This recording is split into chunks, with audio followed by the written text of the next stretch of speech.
আসসালামু আলাইকুম প্রিয় ভাই বন্ধু। আপনারা অনেকে কিন্তু আমাকে চিনেন, আর অনেকে আমাকে গালমন্দ করেন, অনেকে আমাকে ফুলের ভালোবাসা দেন। যে যেভাবে যাই কিছু করেন না কেন, আমি কিন্তু সবসময় আছি আপনাদের পাশে। কেননা আমি প্রতিনিয়ত বিভিন্ন জায়গা থেকে বিভিন্ন বিষয় নিয়ে কথা বলি আপনাদের স্বার্থের উদ্দেশ্যে। আপনাদের উপকারে আসুক, কেউ কারো কারো ভালো লাগুক, কারো কারো কল্যাণে আসুক, এই উদ্দেশ্যই কিন্তু আমি ভিডিও করে থাকি। তো আমি আশা করি ভিডিওটা আপনাদের ভালো লাগবে, কেননা আমি আজ এমন কিছু বিষয় নিয়ে আলোচনা করতে চলেছি যেটা আমরা প্রত্যেকটা মানুষেরই দরকার, প্রত্যেকটা মানুষেরই প্রয়োজন এই বিষয়গুলো জেনে থাকা। দেখুন, আপনি যখন বিদেশে আসবেন, ফ্রি ভিসায় আসেন আর কোম্পানির ভিসায় আসেন, আর দেখা গেছে আপনার ডেলিগেটের মাধ্যমে আসেন। তিনটা ক্যাটাগরিতে কিন্তু মূলত বিদেশে আসা হয়, এক ফ্রি ভিসা, আরেক কোম্পানির ভিসা, আরেক ডেলিগেটা।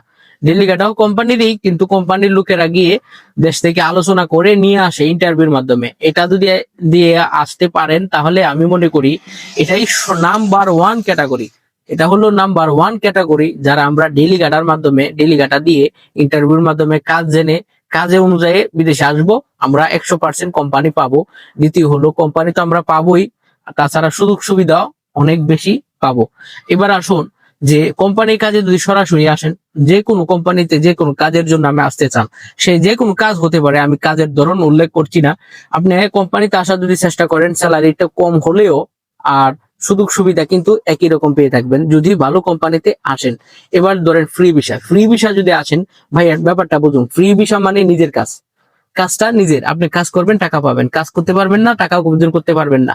বছর শেষে আপনাকে নিজেকেই কিন্তু আকামা তৈরি করতে হবে। আকামা বানানোর জন্য 10,000 রিয়াল, 12,000 রিয়াল, কারো 8,000 রিয়াল, কারো 6,000 রিয়াল, বিভিন্ন ক্যাটাগরিতে মানুষ আকামা বানিয়ে থাকে।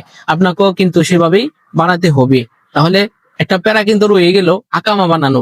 আবার আকামা বানাতে গেলে কিন্তু আপনি নিজে নিজে আকামা বানাইতে পারবেন না, কোনো না কোনো কফিল ধরতে হবে। কোনো না কোনো কফিলের মাধ্যমে, মানে কোনো না কোনো ম্যানেজারের মাধ্যমে কিন্তু আবেদন করে আপনাকে আকামা বানাইতে হবে। তাহলে আমরা বুঝলাম দুইটা প্যারা, এক হলো টাকা, আর এক হলো একটা না একটা লোক লাগবেই।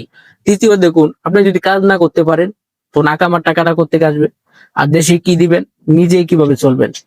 এই ধরনের প্যারা কিন্তু প্রতিনিয়ত আমরা দেখে থাকি অনলাইনের মাধ্যমে, ভাইরা কিন্তু বলে থাকে বিভিন্ন জায়গায়, বিভিন্ন ভাইরা কিন্তু এগুলো তুলে ধরে, কিন্তু আমরা এটা তেমন কোনো গুরুত্ব দিই না। আসলে গুরুত্ব দেওয়ার বিষয়, এই জিনিসটা বোঝার বিষয়, ভাবার বিষয়, জানার বিষয়।